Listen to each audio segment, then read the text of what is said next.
Auzubillahiminash-shaytanir-rajeem. Bismillahir-rahmanir-rahim. Assalamualaikum. Ji ayanu pakhair agale. Ni hao. Chudashumme washbale. Ohio Gonzaimas. Guten Morgen. Hola. Bojo. Privyet. Kaifa hal? Hale shuma chatore. Ahlan wasal. Marhaba. Buna. Mucho. Gracias. Swabi. Balli kare aya. Hosh gal din naya sayo. Khuya mora. Chi bato. Chi hal jod. Kali mera khair utar. And a very warm welcome to everybody who's tuned into PTV World and watching World this morning. Alongside my very well-learned colleague who happens to be Ms. Hajar Sati. I happen to be Shahzad Hasan Khan, and we hope and pray that everybody out there is doing wonderfully well and that you're ready to kickstart your day with us. But first things first, hello Hajra, Assalamu Alaikum. How are you feeling today? Walaikum Assalam. Thank you so much for introducing me. So yesterday we received a very fine rain showers and there were constant and I would say intermittent rain happening all across the Islamabad, but now I think sun has unveiled its face and we are... Yes, no, it's not that much wrathy as of now, but I think, you know, by the time the day goes by, we might feel the intensity of the heat. Yep. But having said so, Shahzad, so we've seen that how much digitally connected our world is, right? So if there's some sort of disruption going on, we feel so much intense heat of that disruption. So a few days ago, we've seen that there was some sort of a technical fault within the Microsoft, and we've seen that there was a disruption across the Europe, and especially the businesses, the online businesses, which are at the whims and the wishes of those connections. They were feeling the brunt of that, the heat of that. But I hope and pray that in Pakistan, we don't feel that heat and the brunt of that. Exactly, because most of the times, I think, speaking of information technology, you know, I think that the maximum use of information technology over here in Pakistan is doom scrolling, you know, for everybody who's out there. I'm sorry that I'm giving out a generic statement. I shouldn't be doing so as well. But this is something which comes from our experience. It's not a Pakistani phenomenon, it's a global phenomenon, right? So we are more prone to scrolling the content, you know, that gives us goosebumps and that provides us the information that, oh, you know, the world is going to die or there is something, you know, very intense sort of calamity that is upon us. And especially with the news relating to the climate change and the prophecies that are going on. So that's a very, I think, a global phenomena, and that is why I think this is one of the reasons why we see the mental illnesses are on the world, they are on the rise, and that is why doctors, psychiatrists, psychologists recommend that you need a digital detox, and that is why we see that digital detox is a very buzzword nowadays, right? You need to disconnect, connect with nature and all of this stuff, right? Thank you so much for saying that, because just yesterday, you know, one of our, you know, very amazing actor over here in Pakistan actually said that, you know, I'm finally back from my cleansing and detox, the social media detox. I was like, why did you even think of coming back? You know, so I think it's everybody's choice. Total disconnection is, I think, not possible because, you know, we are very digitally connected and physically disconnected. So our lifestyles are hinged around that. But I think a fine amount of time is important on the digitally, but not that much of the time that. But I think, you know, thank you so much for, you know, pointing our direction in this way as well, because imagine that now we will be talking about something where we certainly need to kind of have more focus. Now, imagine that right from your childhood, you've been taught that, hey, you know what, bete padhoge nahi to naukri nahi milegi. So I think for everybody who wants to be Azim in their life, ladies and gentlemen, what they do is, all right, Dad, I would want to certainly go to UK for my higher education.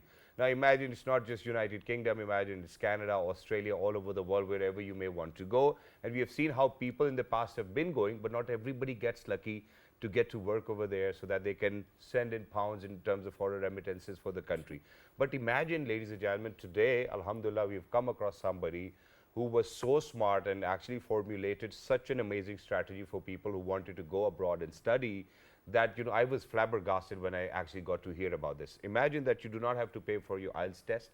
Imagine you do not have to pay for your visa consultancy. Imagine that, you know, you certainly will be avoiding, in fact, all of those fraudulent agents, you know, who are out there as well to chip off money from you as well.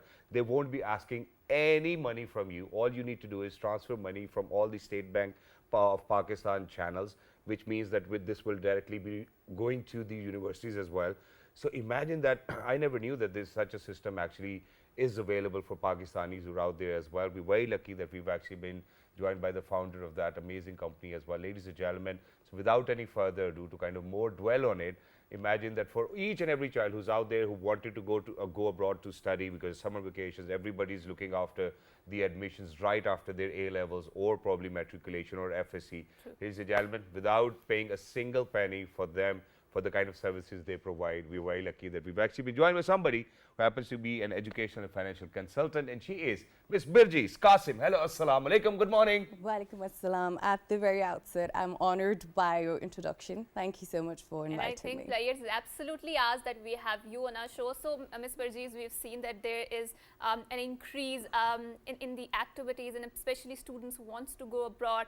And I don't think so people put much research into, you know, what sort of destination they would want to go there, right? So they're interested in traveling abroad, just want to sell off their properties, and then they're mindlessly, you know, moving abroad in search of a better lifestyles. And we see there are lots of challenges there, right? True. So as someone who is an expert in this particular field, who has been consulting students out there, what would you recommend to the students out there who want to go?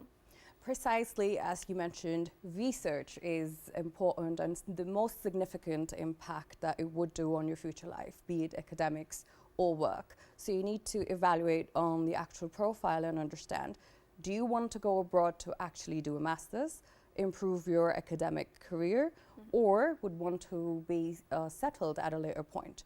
So let's say if you want to settle or even get an education in the UK for masters, you have that opportunity now. You can get a PSW for 2 years right after you complete your 1 year course. So that's PSW is work visa? yeah, it's Okay. post-study work visa. I know I Okay. shouldn't be using Yeah, yeah. complicated terms. It is 2 years of work visa. Yeah, Right. I think it's wonderful because everybody, I think whenever they're traveling, not majority of the people actually hail from such backgrounds where they do not have to work. I think people like me and you, we certainly need to work if you're out there on a student visa as well. First of all, let's speak a little about SA UK as well.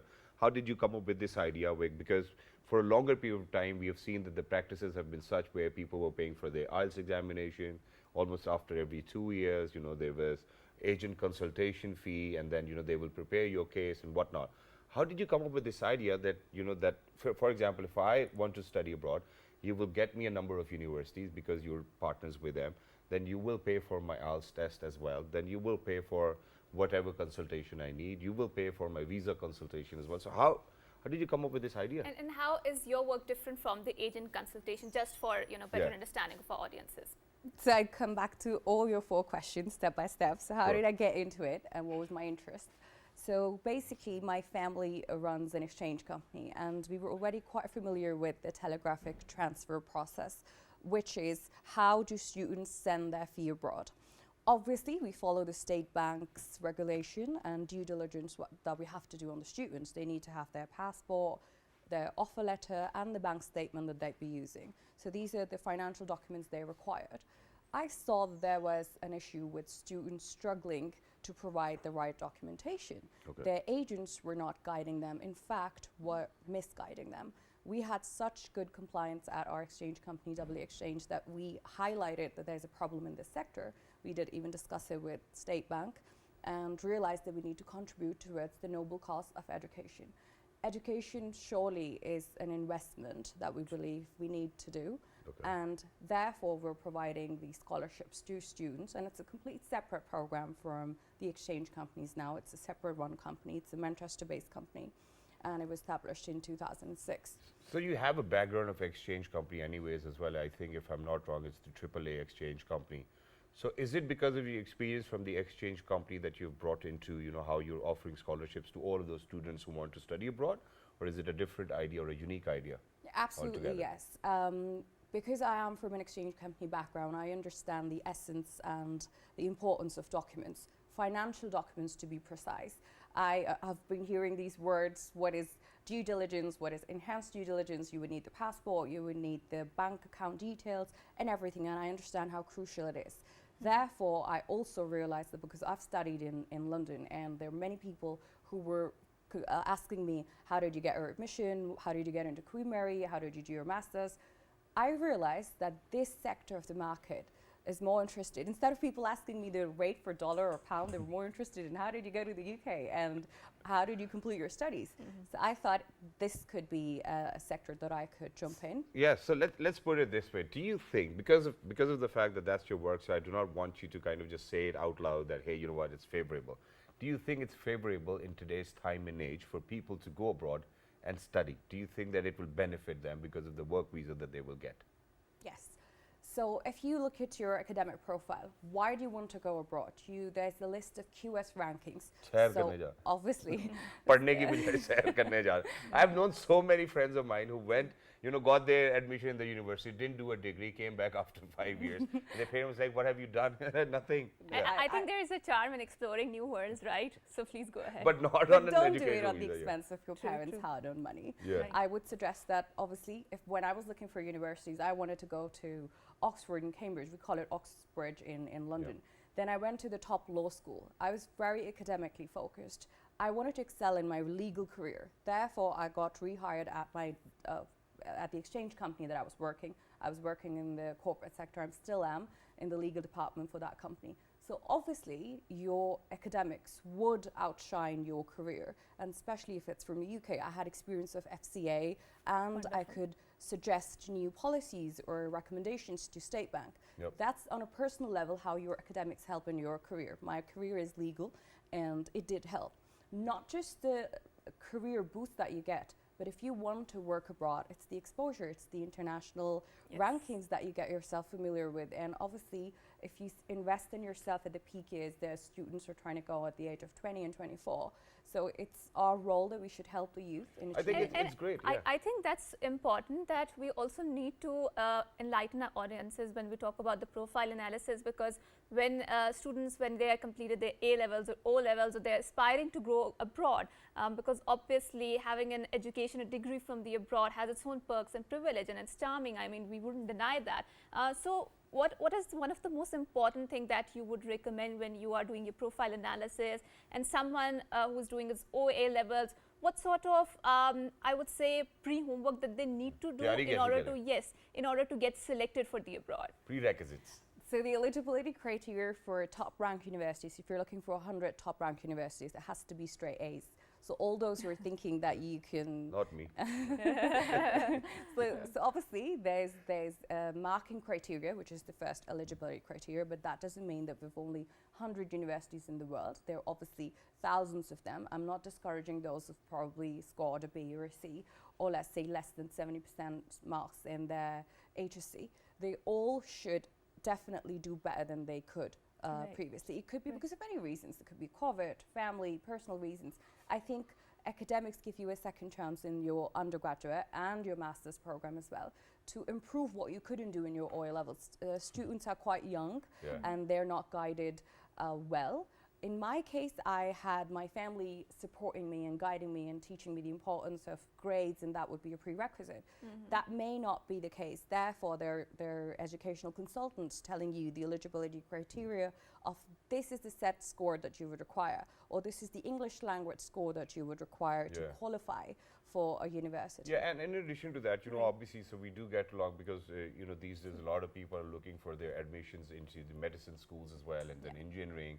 So are there any prerequisites for example, MD, CAT, SAT, all of these scores as well? Or do you think that it's just IELTS, your A levels, or your FSC scores, and that's it? Okay, so the eligibility criteria differs from Canada, Australia, US, and the UK. Yep. Let's break down on the UK criteria. If you have a CGPA of 2.3, you are most likely eligible for every master's program in the UK. 2.3? 2.3. It's too low though. If you have lower than that, you can still push up with a pre-master's course. Okay. And similarly, that goes for HSC and O levels. If consolidated grade is less than 70%, you'd have to do a master's course. And if it's over 70%, you would get a direct entry in majority of the universities. And 2.3, I think majority of the people can Yes. get it. Now imagine that if you need a degree from a university, you need to have a CGP of 2.3 Well, anyway. I think that's a good, I would say, criteria, because you were also asking in terms of inclusivity, other students to go and get the education. But now, speaking of the English language criteria, now let's dissect the concept of the IELTS, right? So we've seen, I would consider it as a very neo-colonial conception, where they're just acquiring a lot of money, and after 2 years that gets expired. I really don't know the philosophy behind it, because I don't think so after 2 years you are going to unlearn the education, or sorry, English language, or language might disappear from your brain or intellect, something like that, But right? we do come across those Yes. those clips as well, anyways. So the GRE, the IELTS, all of these English language criteria, why is it necessary for a country like us, which has an official language in the form of the English, and our education, our degree is all in English, right? Yeah. So how do you construct this concept, if you're working with these universities? Okay. We do have had discussions with UK 14 universities, and they have granted over 50 universities the right of MOI exemptions, which mean that we've had exactly the same talk with them. We have our education system in English. We submit our thesis, our papers, our tests, all examinations are in English language.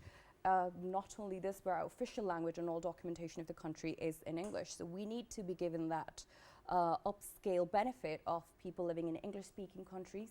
Similar to that, so yes, there are some institutions that have been given the criteria. So congratulations, you wouldn't need an IELTS for that. And thank you so much for advocating for that, because I think that is certainly a point that all students need to appreciate, because because it costs a lot of money. Yeah, so the fees is in the dollar, and we know that the exchange rate and the depreciation that has been going on. And but I Haja, think in addition also to that, important is that Bijis, we want to dissect the concept of the culturation process, right? So obviously, apart from the language barrier, our language is English, and if you're moving to English language speaking countries, I mean, there is sometimes, I would say, English language barriers, because every country has its own colloquialism, right? And that might be a barrier for an effective communication. So how do you acclimatize those students who go abroad with that new culture? And I think because of the globalization, we're already well aware of what the Western culture is like. We've seen plenty of their movies, and Hollywood has a particular grip on that. But I think when you move abroad, you have your own challenges. I mean, you can relate with that. As speaking about UK, I do feel that students do get into a culture shock when they move to Scotland or Doncaster or Manchester, and people have really thick accent. I have to cut down on my really thick accent sometimes as well, because it's hard to comprehend what you're saying. We believe, let's go to London to begin with, let's have a received pronunciation. You're able to comprehend what the other person's saying. Just like in Portuguese, we have a different way of speaking Urdu. So in Scotland or in Doncaster, they have a very different way of from one talking. city to another, they know the accent already. Oh, this is a Brim accent, or this is some different accent as well. But it will take you a day or two to kind of understand. As soon as you land in London, it will take you a day or two, even if you're at a grocery store. But in addition to this, I think I would want to make this statement in Urdu as well, because Haja was asking questions, so I couldn't. Now imagine, I think it's ये खुशी की खबर है for everybody, जितने भी लोग जो बाहर हैं, कि आप लोगों को आइल्स का एग्जाम नहीं देना. बहुत सारे लोगों को ये परेशानी होती है, और मुझे ये लगता है कि ये बात भी आप लोगों को पता चलनी चाहिए कि आइल्स के टेस्ट के पैसे भी आप नहीं दे रहे हैं, कंसल्टेशन के पैसे भी आप नहीं दे रहे हैं. So it's their headache, and they will make sure that they provide you with such scholarships as well. But in addition to this, for anybody and everybody who's watching our show right now, sorry, they will be thinking that, why are you doing it? What's in it for you? As transparent as I can be, we are making money from the university. So you go to an institute and you pay up to £10,000, which means 35 lakh Pakistani at least you're paying. So obviously a portion of that they do pay back to us, which qualifies us to be university partners. We're so not basically you're representatives of the university. Yes, absolutely. So you're paying money to study. We're being paid from the university directly. So it's not an entirely free of cost process for us. But definitely, from the earned profits, we're re-contributing that for the greater cause. As well. Yes, definitely. Wow. I think it's wonderful. So, you're giving back to the society as well, which I believe is beautiful. I don't know why people did actually come up with this idea. It's a brilliant idea as well. Now, let's talk about, those universities which you have partnered with, So, obviously, you mentioned about the top 100 or Ivy League universities. So, how many universities are we looking at? Are the top tier universities? Are they somewhere in the middle? Or is it, so whoever comes with whatever, prerequisites, will certainly get admission in whatever university they really can fall in? We have a total of 860 universities on our panel. Wow. Of course, I won't be able to name all of them, but I can categorize it for you. We do offer programs for undergraduate students looking to go for a master's program. We're offering foundation courses.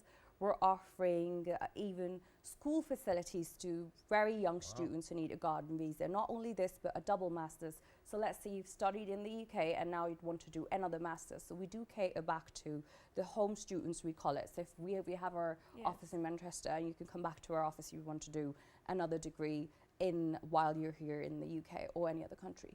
But I want to touch on a very important point. I like to give references because many people like me only trust on references. You being a lawyer today, I think it's okay. So Reuters 2023 have highlighted that there's a 7.7% rise in rent in Canada, which means that they're making it very difficult for students to survive. They have to do menial jobs. I'm not discouraging Canada as a destination. I'm saying do your research. Go on their government website, see that the number of students were allowed were 800,000, reduced to 360,000. So obviously there's a drop on the number of visas they have. So the checklist approach would be a little difficult. The answers to the visa interviews have to be very clear. Yep. Your intention to return back. On the same hand, you have the option for post-study work visa in the UK, meaning this was not offered to any of the students prior to 3 years. It wasn't offered at the time when I was in the UK. To my friends or people that I know, they always had that problem with, oh, you going to settle because you're from the UK. But now it's a fair opportunity for everyone. Yeah. You don't have to have a UK nationality to be able to work.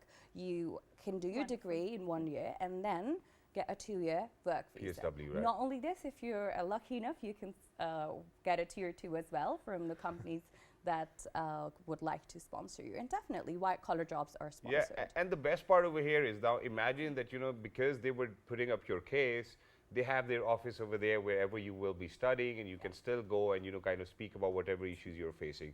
In addition to this, I think there's a very funny incident which I would love to share, because you spoke about IELTS and why do we have to give it after 2 years.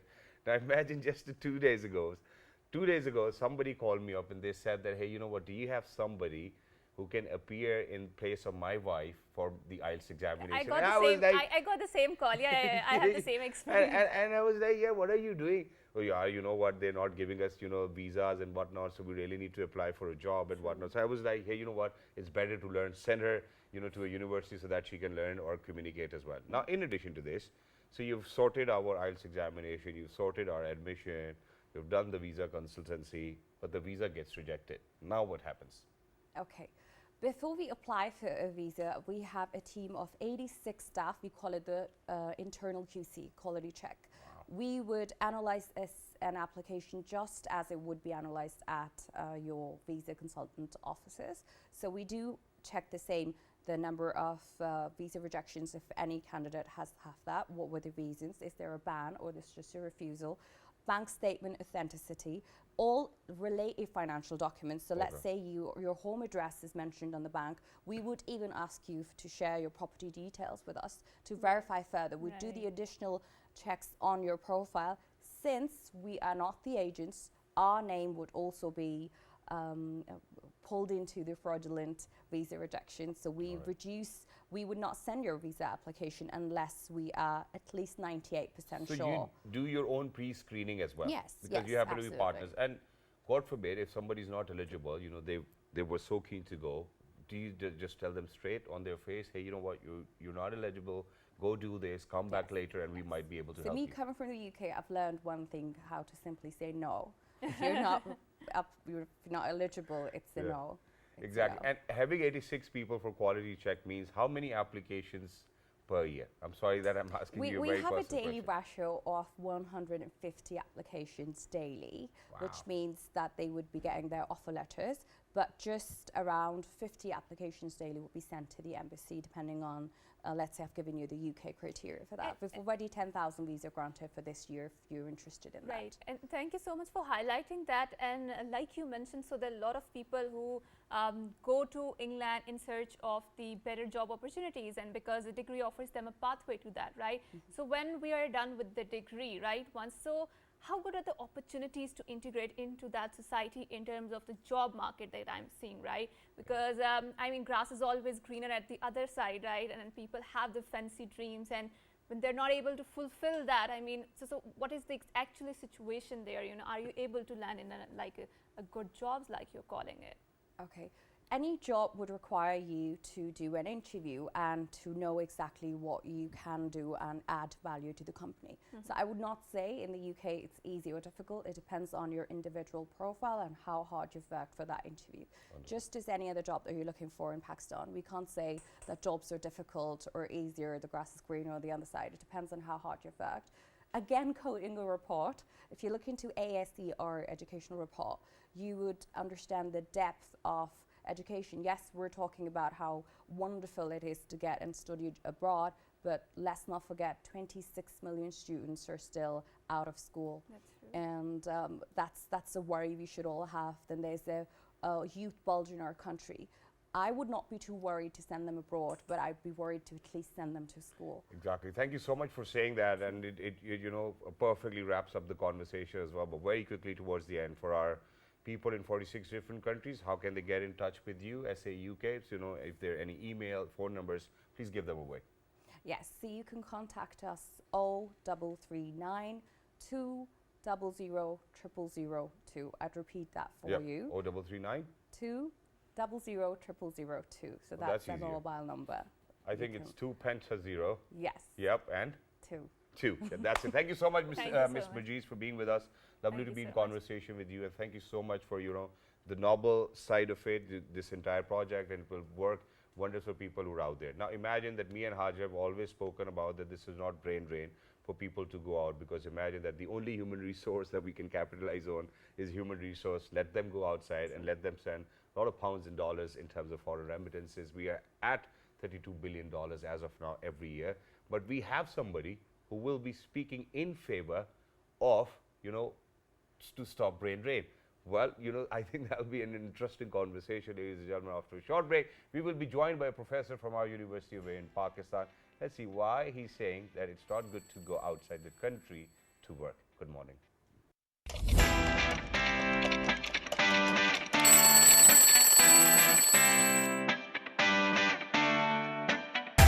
Welcome back, and before going on to the break, we were having a wonderful conversation regarding people who want to shift abroad, who want to study abroad and then want to work abroad. And I think there are assets, like Shahzad wonderfully alluded to, these sort of the people who are going abroad, because they're not just acquiring the skill set there, they're also sending back the remittances to their homes, and they're actually helping Pakistan's economy. And not just that, not in terms of the non-capital assistance that they're rendering, but also they are an asset in terms of having an influential lobby or influential influences, particularly in the Western capitals. So we have seen that how they can lobby for our country, they can become the ambassadors of the country, and they can mold the policies according to their host country and according to their own country of the living, or the country of the birth, that I would say, right? And that is why we always categorize them as our assets. And we have seen that Pakistani community, the diaspora, is very influential in the Western capitals, and they have done a lot for our country. So to further speak on them, and why do people term it as a brain drain, because we don't find it as a draining process. And if we apply the concept of the Chinese model, because after some time Chinese ask their diaspora who are abroad to come back and apply their skill sets to their own countries, and we've seen that how much the superpower, or I would say rising power that China is. So can we apply the same model and dissect this concept of the brain drain? We are very glad that we have been joined by Asif Rasool. Assalamu alaikum, and thank you so much for coming to our show. So you're an analyst, you're an education yourself, you've heard our preamble as well. So why are you against brain drain? Well, Shahzad, looking at this current scenario, I mean, there are a host of reasons which has galvanized this whole process. Sir, go ahead. For example, number one is like there was a time when people did not have a lot of awareness. For example, I'll start off with the scholarships at university level and for various programs. There were like certain specific privileged families. Only their kids, their people knew about it, all these opportunities, so they sent them and all that. And still we could see it. But now because of social media and host of all other reasons, even ordinary people, they got to know about it. So they just saw certain people, certain kids in their own family, they went abroad, they got settled. Now every second kid in their family, they also idolize them. They also want to go without knowing it, that they could be like, whether they are ready with their skill set and all that. Just like, second, I think social media. It played a very important role. It literally triggered this whole situation, because like when people look at if I've got my friends abroad, so they are sending videos and all that, so I usually see that very colorful life. I mean, they've got a lots of money, they're the enjoying the influential life. part So, of it. I mean, this really exactly, I feel like going there. So I think this is the second aspect. Which third one is like scenario in the country, economic scenario. Exactly. And the fourth one is, sir, because I think that most of the times when my friends went over there, they used to call me and be like, university 2 din hoti hai. You know, you only have to be at university for 2 days only. Oh, really? Which university you were studying? I think whatever universities they were, you know, they all got back to Pakistan. They didn't even complete their degrees. Now the point is, okay, this is all very interesting. Why do you think that brain drain is not good for the country? Let's speak about that. You know, like when the best people, I mean, they just develop themselves technically for the specific areas. Now when they're ready to serve, and we need people in various departments, organization and all that, when they are going to certainly get the opportunities, and I do not want to name the countries even in this program. I mean, the opportunities which they're offering to are top notch. That is really alarming. And if they go abroad, well, it's very nice for them, it's very nice for their family, but what about our country? True. I mean, let's say if doctors are going, if they're going to get settled, there's a guy who has spent like, your institution supported you a lot, and now it's your time to serve the people. So by sending And the we are just remittances, you leaving. are serving the people, right? Why are you not looking at this broader concept of that? I mean, that's a service to country, because financially you are helping the country back there. And a lot of people who go there, they just don't settle there after a particular period of time. They come back because obviously apna ghar to apna ghar hi hota hai na, right? Especially in their old age, right? Wow, wow. Hajar, this is something wonderful, ideally speaking, but the problem is when people go abroad, they get settled. Most of the time, like some of them, they try to get back, but they own this hegemony in various departments. This does not let them work here. Okay, so again, the people get disheartened, they get back, they share with other people, and people are very much reluctant to come. Otherwise, if today you ask people in every part of the world, Pakistanis who are well settled and mashallah, they're at the helms of the fair, like as rightly you have just pointed out in the start, believe me, they would rush and they would come back to Pakistan and they would love to serve. But sir, I have to say it begrudgingly. I have to say it begrudgingly, and that's it. That the reason for people to go abroad, number one, is that there is no merit in short, no matter what. You know, so even if I've earned a degree, which will actually give me a skill set where I can serve the country, you know, I certainly need more people to kind of go and talk to people at the helm of affairs to get me a job. Number one.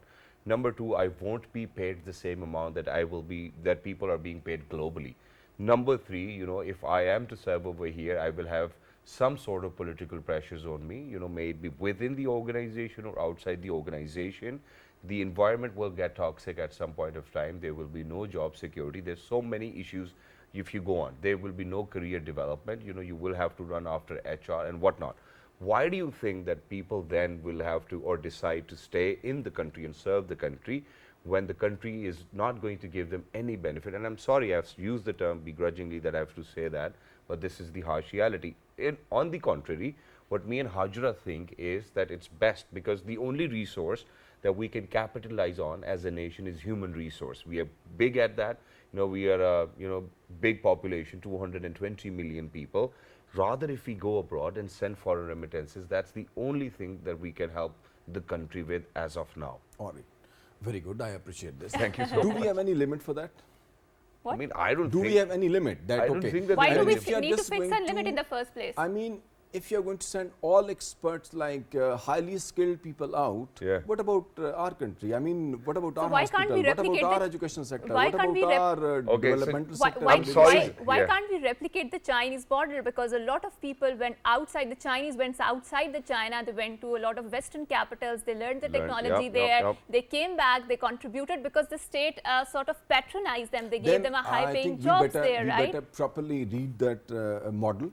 I did. I've read it. The I've way they're witnessed just it. implementing, we should provide a similar kind of environment inside the Pakistan. But sir, for and that we the will have economy very needs to good. get So better then now. the state needs But to patronize people them, right? go abroad But problem is they do not come back. So imagine, they are okay. scared. Why is that a There's a reason. problem? I will tell you what That's the not a reason is. I problem. will tell you what the reason is. Now imagine that because very recently, I know that a lot of people might know about it. I had my spine surgery in the UK. 12 years ago, I had the same surgery. There were a lot of doctors which were from our neighboring country, right? Now this time around, when I went over there were a lot of Pakistani doctors, but they weren't doctors from our neighboring country. And I was like, what happened? Why do you think that there's a decline in doctors from that country, that particular country? And they said that they have established such a system that they've learned the technology over here and they're getting the same amount paid back in their own country, which is why it's they've fled back and they would love to work over there. Now imagine, मेरी तनख्वाह UK में 15,000 pound है, मैं यहाँ आऊँ तो 90,000 की मेरी तनख्वाह मिले, मैं क्यों आऊँगा भाई? Actually, this is a very serious problem. उसके बाद जो चेयरमैन साहब बैठे होंगे उनकी मिन्नतें भी करनी पड़ेंगी. Like it's almost in every department. Like I have seen teachers, they went abroad, they got like best degrees, PhD. Believe me, I know a lot many friends. They came back and they're disheartened. Yeah. They're not getting like the kind of respect they got there because of their work and all that. So now they were just looking for the similar kind of thing, and I don't think so that universities are going to properly utilize them. They are not going for the proper research. They are not able to properly engage the students. So what's the benefit of that? So if we have got to look like on the brighter side, very nice model. I agree with that. Okay. Please provide that kind of model exactly, replicate We need it, to be there so that economically, people, na? the way they feel comfortable in China, they should feel comfortable in Pakistan as well. I think one of another benefit that we might be not be exploring that much is, like Shahzad mentioned, that a lot of people from our neighboring countries, we see that how much they dominate the IT sector, particularly in America. We've seen that Google's CEO, it is led by a person who is from the South Asian, particularly our neighboring background, right, neighboring countries background, and we've seen that how much they dominate the flow of information there. And if one person goes there, obviously he is going to ask a lot of his other fellow countrymen or his native town people to come there and settle there, and this is how they patronize their own community there, right? So if Pakistanis are doing same, I think that's a benefit for that, because when you are controlling the flow of the information, then you have a monopoly over that, right? You are sort of a superpower, and that is why America is a superpower out there. So this is a sort of a non-monetary benefit that we can utilize and capitalize on the people, the Pakistani diaspora that is living abroad. But I think, having said so, we had this wonderful conversation. Now let's explore some of the, because you're a teacher, so lots of students of yours, they might be aspiring to go abroad. And as a teacher, if someone comes to you, what sort of a counseling that you would give him if he wants to apply for the abroad and get selected? I think that this will be conflict of interest as well. In our university, like we just because I think you have accepted that this is not brain drain. So let's move forward. No, for students, it's all right. I mean, they should go abroad. I'm not against that. But I'm just talking about like top-notch professionals. I mean, now they are leaving. I'm quite concerned. So okay, if someone is offering you a job, okay. Would you be happy to be a professor in UK's university or Pakistan? Paying you $15,000, frankly speaking, right. So far, I am dead satisfied. But now, looking at certain trends, आपकी सब ज़मीन बहुत है ना गाँव में. I feel like thinking about it very seriously, going somewhere, obviously. But I promise that I'll get back very quickly. Alhamdulillah, I think that's wonderful. Thank you so much, Asif Saab, for being with us, and we're really sorry that that we kind of came against you today. Not at all. But I think that the people really need to kind of see the picture from both ends as well. So maybe this side or the other side. You have a choice to see where the grass is greener. But unfortunately, I think that everybody needs to kind of mark our words over here. Me and Haja as a team, we've said it because of the fact that the kind of condition that our country is actually going through.